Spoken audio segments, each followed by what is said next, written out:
जय हिंद। जैसा कि हम आप लोग नए बैच की शुरुआत कर रहे थे तो हम पढ़ा रहे थे फिजिक्स में चैप्टर फर्स्ट परावर्तन और अपवर्तन, प्रकाश का परावर्तन और अपवर्तन, reflection and refraction of light, प्रकाश का परावर्तन एवं अपवर्तन। तो हम उसमें काफ़ी चीज़ें आपको बता दिए थे भैया। जैसे हमने आपको बताया था प्रकाश क्या है। प्रकाश एक प्रकार की विकिरण ऊर्जा है जो स्वयं न दिखकर बल्कि हमें दूसरे वस्तुओं को दिखाने में हमारी सहायता करता है। ठीक। और प्रकाश की निर्वात में चाल 3 × 10⁸ मीटर पर सेकंड होती है। निर्वात में कितना चाल होती है भैया? निर्वात में चाल बराबर 3 × 10⁸ मीटर पर सेकंड होती है। और तरंग दैर्घ्य भैया, तरंग दैर्घ्य जो आपकी है भैया 3900 एंगस्ट्रॉम से 7800 एंगस्ट्रॉम होती है। और 1 एंगस्ट्रॉम बराबर 10⁻−10 मीटर होता है। ठीक। 1 एंगस्ट्रॉम बराबर 10⁻−10 मीटर। ये जो यहाँ एंगस्ट्रॉम लगा हुआ है, 1 एंगस्ट्रॉम बराबर 10⁻−10 एंगस्ट्रॉम को 10⁻−10 मीटर होता है। ठीक। तो हमने इतने प्रकाश के बारे में बताया था। फिर बताया परावर्तन क्या है। परावर्तन में हमने बताया था भैया जब कोई प्रकाश किरण किसी चिकने या पालिशदार तल पर पड़ता है, उसका अधिकांश भाग उसी माध्यम में पुनः लौट जाता है, जिसे प्रकाश का परावर्तन कहते हैं। जैसे हमने चित्र बनाया था भैया, ये आपका क्या है? समतल दर्पण है। ये समतल दर्पण है। ठीक। समतल दर्पण है। और ये आपका अभिलंब है। यहाँ से कोई प्रकाश किरण चल रही थी और परावर्तन के पश्चात से लौट जा रही थी। इस आने वाली किरण को आपतित किरण बोले थे। कौन सी किरण भैया? आपतित किरण बोलेंगे। और इस जाने वाली किरण को परावर्तित किरण बोलेंगे। कौन सी किरण? परावर्तित किरण बोलेंगे। अभिलंब और आपतित किरण के बीच का कोण हमारा कहलाता है आपतन कोण। कौन सा कोण? आपतन कोण, जिसे स्मॉल आई से व्यक्त करते हैं। और अभिलंब और परावर्तित किरण के बीच का कोण कहलाता है परावर्तन कोण। कौन सा कोण भैया? परावर्तन कोण। इसे स्मॉल आर से डिनोट करते हैं। ठीक। यहाँ तक बात है। परावर्तन क्या है मैंने बताया। परावर्तन जब कोई प्रकाश किरण किसी चिकने या पालिशदार तल पर पड़ती है, उसका अधिकांश भाग उसी माध्यम में पुनः लौट जाता है, उसी प्रकाश का परावर्तन कहते हैं। यहाँ देखो भैया कोई प्रकाश किरण आ रही थी और ये आपका समतल दर्पण रखा है, चिकना है समतल दर्पण जिसमें आप लोग चेहरा देखते हैं। हाँ, इस पर जब किरण पड़ी देखो उसी माध्यम में फिर लौट गई, ऊपर फिर लौट गई ना, तो उसी माध्यम में पुनः लौट गई। इसे ही कहते हैं प्रकाश का परावर्तन। ठीक। जैसे आप लोग घर पे जाना प्रैक्टिकल करना, शीशा लेना है जिसमें आप चेहरा देखते हो, उस पर टार्च जला के फोकस करना, मोबाइल टार्च कुछ भी, तो क्या होता है उसका प्रकाश आपके ही तरफ लौट आएगा। ऐसे आप शीशा लोगे, उस पर मारोगे, ठीक, प्रकाश किरण मारोगे, आपके ही तरफ प्रकाश आएगा, उसे ही प्रकाश का परावर्तन कहते हैं। ठीक। जैसे आप कुछ भी चिकना पदार्थ लोगे, जैसे शीशा है आपका, दर्पण है, उसमें अधिक प्रकाश किरण आपकी रिफ्लेक्ट होगी, अधिक परावर्तित होगी। अब जैसे मान लो बोर्ड वगैरह है, इस पर आप मारोगे तब भी लौटेगी लेकिन कम लौटेगी। ठीक। जैसे आप लोग कभी कभी बैठे रहते हो, कहीं सूर्य का प्रकाश आता है, आप अपने हैंड वॉच में क्या करते हो, उस किरण को आती है जिस किरण को किसी दूसरे के ऊपर मारते हो। हाँ, क्या है? प्रकाश का परावर्तन है। कोई प्रकाश किरण आ रही है, आपके हैंड वॉच में पड़ी, हैंड वॉच का आपका जो तल है वो चिकना है, उस पर प्रकाश किरण पड़ी और रिफ्लेक्ट होकर कहीं दूसरे जगह पर जाके पड़ रही है। ठीक। यही है प्रकाश का परावर्तन। तो जो किरण आ रही थी आपकी, उस आने वाली किरण को हम कहते हैं आपतित किरण। ठीक। और परावर्तित होकर जहां आप डाले किरण को परावर्तित करके जब प्रकाश किरण आएगी परावर्तित होकर कहीं न कहीं जाएगी ना, तो उस जाने वाली किरण को ही परावर्तित किरण कहते हैं। ठीक, और जब आपकी किरण आ रही थी और जो किरण जा रही थी उसके बीच में एक लंब, उसे हम अभिलंब कहते हैं। क्या कहते हैं? अभिलंब कहते हैं। तो जो एक किरण इधर से आ रही थी और इधर जा रही थी, बीच में अभिलंब है। तो इस अभिलंब और इस अपवर्त आने वाली किरण, आपतित किरण, दोनों किरण के बीच का कोण हमारा आपतन कोण कहलाता है, जो हमने आई से नोट किया। ठीक, और जो किरण जा रही थी लौटकर और जो अभिलंब बीच में है उसके बीच का जो कोण हुआ उसे हम परावर्तन कोण कहते हैं। और जो जा रही थी किरण उसको परावर्तित किरण कहते हैं। जैसे हमने चित्र में दिखाया भैया, कोई समतल दर्पण है, प्रकाश किरण आ रही है, इसे आपतित किरण बोलिए, और परावर्तित होकर चली गई इसे परावर्तित किरण बोलेंगे। और जो बीच में अभिलंब है, डैश डैश लाइन देख रहे हो, इसे हम अभिलंब बोलते हैं। ठीक, और इस आने वाली किरण और इस लंब के बीच में जो कोण बन रहा है, ये वाला कोण, इस कोण को हम कहते हैं आपतन कोण, स्मॉल आई। और ये आपका जो किरण जा रही है और जो अभिलंब इसके बीच कोण क्या करते हैं? परावर्तन कोण करते हैं। इसे स्मॉल आर से करते हैं। यहाँ तक कहानी क्लियर। और हमने बताया था कि भैया कि परावर्तन के नियम, परावर्तन के दो नियम होता है, हमने बताया था। नंबर 1 क्या होता है?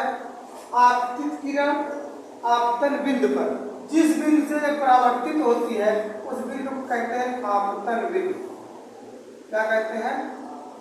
आपतन बिंदु कहते हैं। जिस बिंदु से एक किरण आई और जहां से रिफ्लेक्ट हो।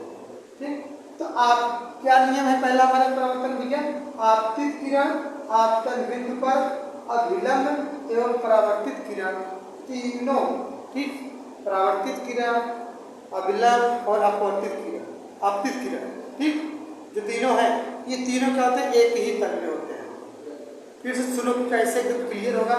आपतित किरण आपतन बिंदु पर अभिलंब एवं परावर्तित किरण तीनों एक ही तल पर होते हैं। पहला नियम क्लियर। दूसरा नियम क्या है भैया? कि आपतन कोण और परावर्तन कोण, आपतन कोण और परावर्तन कोण सदैव बराबर होते हैं। ठीक, पहला नियम हमने क्या बताया भैया? चाहे यहाँ लिख देते हैं बोर्ड पर, आपतित किरण एवं आपतित किरण आपतन बिंदु पर, ठीक, अभिलंब एवं परावर्तित किरण तीनों एक ही तल पर होते हैं। ये आपका पहला नियम था। और दूसरा नियम क्या है भैया? आपतन कोण सदैव परावर्तन कोण के बराबर होता है। ठीक, जैसे हम कहे तो कोण आई बराबर कोण आई, ये आपका था परावर्तन का नियम। यहाँ तक हमने बताया था। फिर उसके बाद हमने बताया था भैया प्रतिबिंब क्या होता है। प्रतिबिंब भी हमने बताया था। प्रतिबिंब क्या होता है भैया? जब कोई आप दर्पण लोगे, कोई भी दर्पण लोगे और उसके सामने कोई वस्तु रखोगे, तो उस दर्पण में उस वस्तु की आकृति बन जाती है। जो दर्पण लिए आप, उस दर्पण में उस वस्तु की आकृति बन जाती है। उससे क्या, उस जो आकृति बनती है उस आकृति को क्या कहते हैं? प्रतिबिंब कहते हैं। फिर से सुनो क्या हमने बताया। आप कोई दर्पण लिए और उस दर्पण के सामने कोई वस्तु रखे, तो उस दर्पण में उस वस्तु की आकृति बन जाती है। वह बनी हुई आकृति ही आपका प्रतिबिंब कहलाती है। ठीक, ये तो एक आपकी सामान्य परिभाषा थी। और एक परिभाषा आपकी होगी जिस प्रकार से हम आप लोग बोर्ड पर दिखाते हैं, वो परिभाषा क्या होती है कि जब कोई प्रकाश किरण किसी एक बिंदु से चलती है, जब कोई प्रकाश किरण किसी एक बिंदु से चलती है और परावर्तन के पश्चात आपके दर्पण से परावर्तन होगा, तो परावर्तन के पश्चात ये किरणें जिस बिंदु पर जाकर मिलती हैं वह बिंदु पहले वाले बिंदु का प्रतिबिंब कहलाता है। समझ में आई बात? जैसे हम इधर दिखाना चाहते हैं, छोटा सा फिगर ऐसे दिखा रहे हैं, ये आपका दर्पण है। ठीक, यहाँ एक वस्तु रख दी, यहाँ से प्रकाश किरण चली, परावर्तन के पश्चात ऐसे गई, एक प्रकाश किरण ऐसे गई और परावर्तन के पश्चात ऐसे चली गई। तो ये दोनों किरण देखो मिलने को यहाँ मिल रही, लेकिन ये वाली किरण तो परावर्तित है, ये किरण तो सीधे जा रही है ना, तो वहां पर पृथ्वी में नहीं माना जाता। ये प्रकाश किरण गई, परावर्तन के पश्चात जाके लगी, और ये वाली इधर आई, इधर। कहाँ मिली दोनों किरण? यही ना। तो यही जो बिंदु बना, ये चीज इस वाली चीज का प्रतिबिंब है। कहने का मतलब ये जो आपको लाइन दिखाई पड़ रही है, ये लाइन इस वाली लाइन का प्रतिबिंब है। ये लाइन एक प्रकार से हमारा वस्तु है, ठीक, कोई वस्तु है जो आप मान लो ABC कुछ भी मान लो, आप समझ रहे बात ना। तो आपका क्या कहलाएगा? प्रतिबिंब कहलाएगा। प्रतिबिंब में दो प्रकार का होता है। कितने प्रकार होता है? दो प्रकार का। नंबर एक वास्तविक प्रतिबिंब, नंबर दो आभासी प्रतिबिंब। तो यहाँ से परिभाषा आपकी दो प्रकार की बनती है। हमने तो केवल बताया कि जब जहाँ मिलती है, और दूसरा क्या होता है, उसी में एक लाइन और जुड़ जाएगी। फिर से हम बता दें, जब कोई प्रकाश किरण किसी एक बिंदु से चलती है और परावर्तन के पश्चात किसी दूसरे बिंदु पर जाके मिलती है या किसी दूसरे बिंदु से आती हुई प्रतीत होती है, ठीक, तो वह बिंदु उस पहले वाले बिंदु का प्रतिबिंब कहलाता है। अब यहाँ से आपके हमने बताया दो प्रकार का प्रतिबिंब होता है।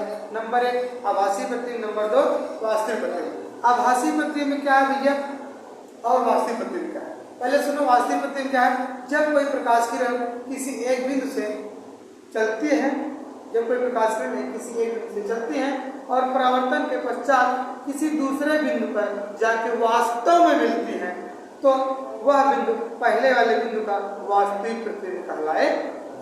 और दूसरा हमने बताया भैया आभासी प्रतिबिंब। जब कोई प्रकाश किरण किसी एक बिंदु से आती हुई प्रतीत होती है, या जब कोई प्रकाश किरण किसी एक बिंदु से चलती है और परावर्तन के पश्चात किसी दूसरे बिंदु से आती हुई प्रतीत होती है, तो वह बिंदु पहले वाले बिंदु का आभासी प्रतिबिंब कहलाएगा। वास्तविक प्रतिबिंब की लंबाई सदैव नीचे की ओर होगी और आभासी प्रतिबिंब की लंबाई सदैव ऊपर की ओर। तो यहाँ से आगे हम आपको चीजों को बताएंगे, पहले थोड़ा थोड़ा से समझते चलो। फिर आपका आएगा भैया गोली दर्पण क्या है। गोली दर्पण क्या है? एक बार से भैया ने बताया था कि गोली दर्पण कांच के खोखले गोले का काटा हुआ भाग है, जिसका एक तल परावर्तक तल होता है और दूसरे तल पर रेड ऑक्साइड का पेंट या कलई की होती है, ठीक। गोली दर्पण हमने बताया था दो प्रकार का होता है, उत्तल दर्पण और अवतल दर्पण। उत्तल दर्पण क्या होता है भैया? उत्तल दर्पण हम यहाँ बना दे रहे हैं। ये उत्तल दर्पण है, वह दर्पण जिसमें परावर्तक तल उभरे तल से होता है और दबे हुए तल पर कलई की गई। ये क्या बिल्कुल उभरा हुआ तल देखो निकला हुआ है और इस तरफ वाला दबा है, तो परावर्तक तल उभरा हुआ है और पीछे वाला तल जो दबा है उस पर क्या है? कलई की गई। ये क्या होगा आपका उत्तल दर्पण, ठीक। और नंबर दो क्या होता है भैया? अवतल दर्पण। अवतल दर्पण क्या होता है भैया? जिसमें परावर्तक तल दबे हुए तल से होता है और उभरे हुए तल पर रेड ऑक्साइड या कलई की जाती है। ये क्या है आपका? अवतल दर्पण, ठीक। क्या है? अवतल दर्पण। यहाँ तक कहानी क्लियर। तो अब हम बात करेंगे आगे लेंसों से संबंधित कुछ परिभाषाएं, ठीक। ओ सॉरी, दर्पण से संबंधित कुछ परिभाषाएं। लेंस तो बाद में पढ़ेंगे, भी पहले दर्पण पढ़ेंगे। तो अब हम इसको मिटा रहे थोड़ा सा, ठीक। हमने ये सब चीजें आपको बता दिया, अच्छे से नोट भी करवा दिया।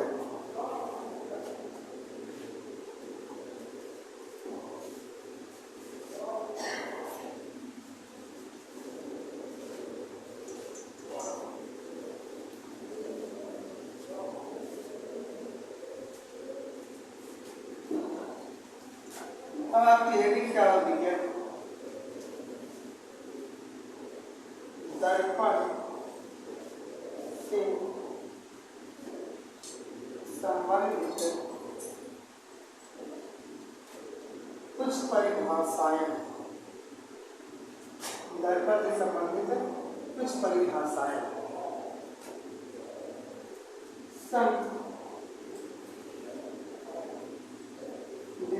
Direction of related to mirror, related to mirror, ठीक। दर्पण से संबंधित कुछ परिभाषाएं। तो इसमें भैया आपकी तमाम तरह की परिभाषाएं आएंगी, जैसे आपका आएगा कि वक्रता केंद्र क्या है, मुख्य अक्ष क्या है, मुख्य फोकस क्या है, और वक्रता त्रिज्या क्या है, फोकस दूरी क्या है। तो इन सभी चीजों को हम लोग समझेंगे। तो सबसे पहले हम आपको बताएं कि मुख्य अक्ष क्या है, मुख्य अक्ष क्या है, ठीक। जैसे आपका कोई दर्पण है, मान लेते हैं अवतल दर्पण ये है, ठीक।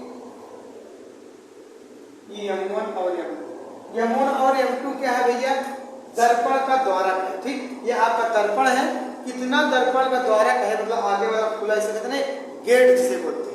इस प्रकार से आपका एक दर्पण है, यहाँ से यहाँ तक दूरी क्या कहलाती है, आपके द्वारक कहलाता है, दर्पण का द्वारक। तो M1 और M2 क्या है, दर्पण का द्वारक है। तो मुख्य अक्ष क्या है भैया, दर्पण के द्वारक, ठीक। दर्पण के द्वारक, या आप कह लो कि दर्पण के मध्य बिंदु से जाने वाली रेखा मुख्य अक्ष कहलाती है। क्या कहलाती है, मुख्य अक्ष कहलाती है। यह आपका दर्पण है, इसके मध्य जो रेखा जाएगी उसे हम क्या कहते हैं, मुख्य अक्ष। इसे क्या कहेंगे, मुख्य अक्ष कहेंगे। कोई दिक्कत किसी को नहीं ना। और दूसरा पॉइंट क्या आएगा भैया, जैसे हम कहें कि ध्रुव क्या है, ध्रुव क्या है। तो मुख्य अक्ष दर्पण के जिस बिंदु पर, मुख्य अक्ष दर्पण को जिस बिंदु पर काटता है उस बिंदु को ध्रुव कहते हैं। ये वाला बिंदु क्या कहलाता है, ध्रुव, जिसे हम P से डिनोट करते हैं। कोई दिक्कत, P से क्या डिनोट कर रहे हैं, P से क्या होता है हमारा भैया, अंग्रेजी में पोल, पोल में से ध्रुव होता है, ठीक। तो मुख्य अक्ष दर्पण के जिस बिंदु को काटता है या जिस बिंदु से निकलता है उसे क्या कहते हैं, ध्रुव कहते हैं। अगली बात क्या होगी भैया, जैसे हम कहें कि वक्रता त्रिज्या क्या है, वक्रता त्रिज्या क्या है। तो वक्रता त्रिज्या क्या होती है भैया, आप बोले एकदम सिंपल सी परिभाषा की, उस गोले की त्रिज्या जिसका कि दर्पण एक भाग है, वक्रता त्रिज्या कहलाती। अब ये रटोगे कैसे, मतलब कहोगे रटना है, रटना नहीं है, आप हम समझाते हैं।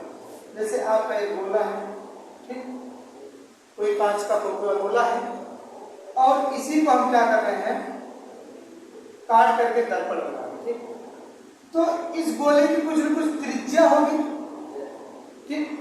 त्रिज्या को हम स्मॉल r से भी नोट करते हैं, रेडियस, ठीक। गोले की कुछ न कुछ त्रिज्या है जिसको r से डिनोट किए। जब हम इस दर्पण को यहीं से काट लिए, क्या किए, काट लिए, और एक तरफ क्या किए, कलाई कर लिए। देखो हम काट रहे हैं, ये क्या कर रहे हैं, काट दिए,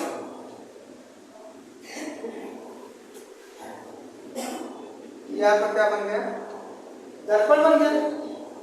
तो यहां से यहां तक जो दूरी है यही इसकी वक्रता त्रिज्या कहलाएगी, दर्पण की, समझे। यहां से यहां तक की जो दूरी स्मॉल r दिख रही है आपको, यही इस दर्पण की वक्रता त्रिज्या कहलाएगी।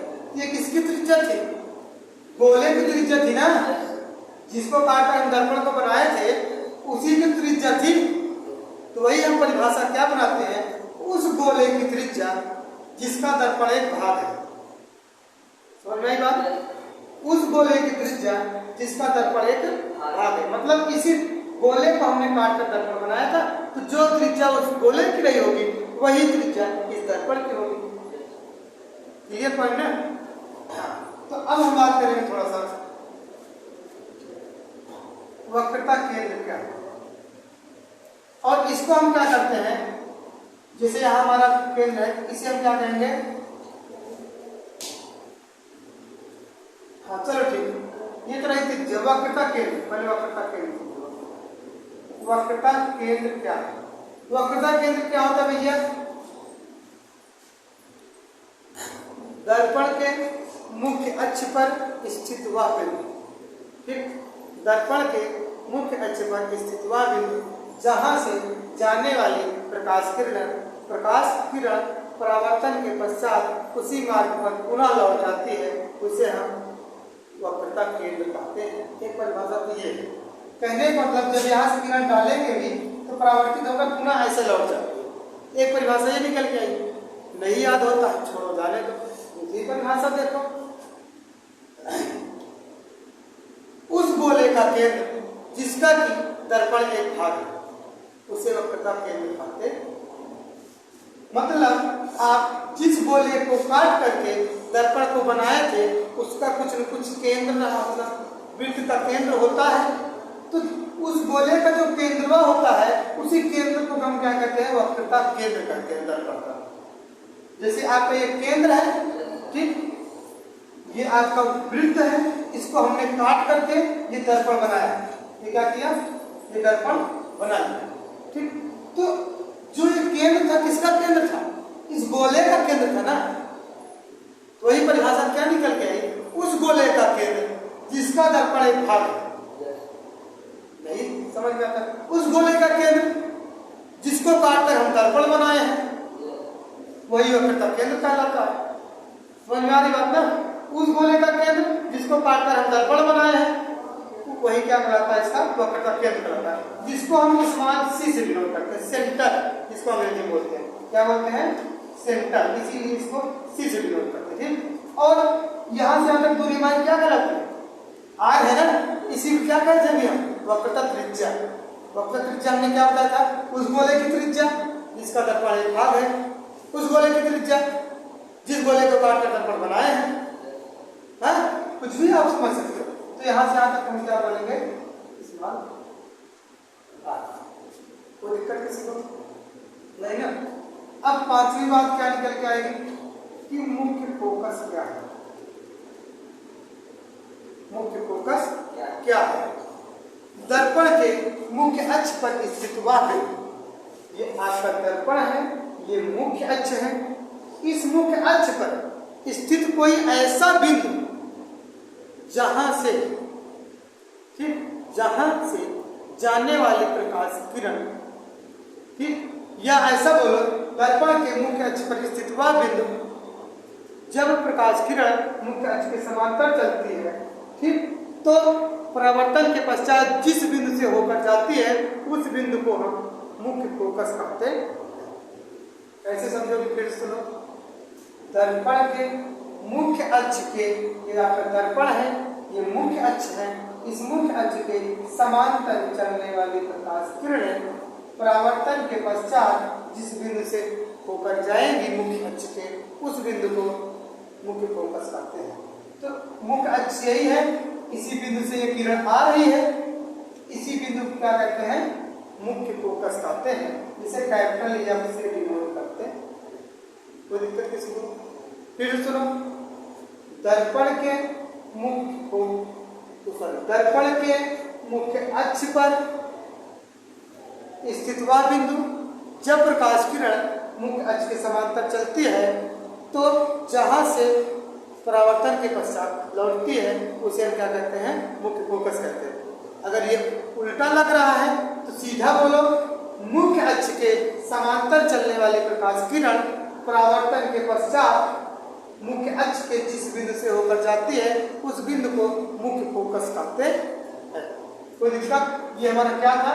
देखो यहां लिख दे रहे हैं, वक्रता केंद्र था, ठीक। ये हमारा क्या है? मुख्य फोकस। समझ आया ना मुख्य फोकस क्या है? फिर सुन लो, मुख्य अक्ष के समांतर चलने वाली प्रकाश किरण परावर्तन के पश्चात जिस बिंदु से होकर जाती है उसे हम क्या कहते हैं? मुख्य फोकस कहते हैं। कोई दिक्कत नहीं ना? अब देखो, अब आपको क्या निकल के आएगा? छठवां पॉइंट, फोकस दूरी क्या है? फोकस दूरी फोकस दूरी क्या होती है भैया? दर्पण के ध्रुव और मुख्य फोकस के बीच की दूरी को दर्पण की फोकस दूरी कहते हैं। अभी मुख्य फोकस हमने बताया क्या है, और ये क्या था? ध्रुव था P, इसे क्या कहते हैं? ध्रुव कहते हैं। ठीक, दर्पण के ध्रुव और मुख्य फोकस के बीच की जो दूरी होगी उसे हम क्या कहते हैं? फोकस दूरी कहते हैं, जिसे स्मॉल f से डिनोट करते हैं, फोकस दूरी। कोई दिक्कत किसी समझने में नहीं ना? और ये जो यहाँ से यहाँ तक की दूरी है इसको हम क्या बोलेंगे? वक्रता त्रिज्या, वक्रता त्रिज्या। तो शायद अब आप लोगों को कोई दिक्कत नहीं होगी, फिर सुन लो जितना हमने बताया। मुख्य अक्ष क्या है? दर्पण के द्वारक के, या बोलो सीधे, दर्पण के मध्य बिंदु से जाने वाली रेखा को मुख्य अक्ष कहते हैं। दूसरा पॉइंट क्या है? ध्रुव। दूसरा पॉइंट क्या है? ध्रुव। दर्पण के जिस बिंदु से मुख्य अक्ष होकर जाता है उस बिंदु को दर्पण का ध्रुव कहते हैं, जिसे स्मॉल p से डिनोट करते हैं। और अगला पॉइंट क्या है भैया? वक्रता त्रिज्या क्या है? वक्रता त्रिज्या हमने दो तरीके से आपको परिभाषा बताया। पहली परिभाषा क्या बताया कि इस दर्पण के वक्रता ध्रुव और वक्रता केंद्र के बीच की दूरी को वक्रता त्रिज्या कहते हैं। और दूसरी हमने बताया, मान लो ये नहीं याद है तो हमने बताया कि उस गोले की त्रिज्या जिसका दर्पण एक भाग है, या उस गोले की त्रिज्या जिस गोले को काट कर दर्पण बनाए हैं, ठीक, वो हमारा क्या कहलाता है? वक्रता त्रिज्या कहलाता है। और अगला पॉइंट क्या है भैया? वक्रता केंद्र। उस गोले का केंद्र जिसका कि दर्पण एक भाग है। कोई गोला था हमने बताया, उस गोले का कुछ केंद्र होगा, उस गोले को हमने काट कर दर्पण बना दिया, तो जो उसका केंद्र था वह इसका वक्रता केंद्र कहलाएगा, जिसको हम स्मॉल c से डिनोट करते हैं, और वक्रता त्रिज्या को स्मॉल r से डिनोट करते हैं। ये दिखाएंगे। अगला पॉइंट क्या है हमारा? मुख्य फोकस क्या है? मुख्य अक्ष के समांतर चलने वाली प्रकाश किरणें, मुख्य अक्ष के समांतर चलने वाली प्रकाश किरणें परावर्तन के पश्चात मुख्य अक्ष के जिस बिंदु से होकर जाती है उस बिंदु को दर्पण का मुख्य फोकस कहते हैं। अगला पॉइंट हमारा है फोकस दूरी क्या है? फोकस दूरी भैया दर्पण के ध्रुव और मुख्य फोकस तक की दूरी को फोकस दूरी कहते हैं। कोई दिक्कत नहीं ना? तो आई होप आप लोग को समझ में आया होगा। अब यहाँ तक आराम से आप लोग नोट करिए भैया, कुछ मेन पॉइंट हमने जो लिख दिया है, फिर उसके बाद अब मिलेंगे नेक्स्ट वीडियो में, फिर पढ़ेंगे हम आप लोग फोकस दूरी तथा वक्रता त्रिज्या में संबंध। शायद यही आपका टॉपिक होगा, जो कुछ भी होगा फिलहाल देखा जाएगा, फिर पढ़ेंगे अच्छे तरीके से। जुड़े रहो लक्ष्य करने के साथ, सफलता अवश्य मिलेगी। जय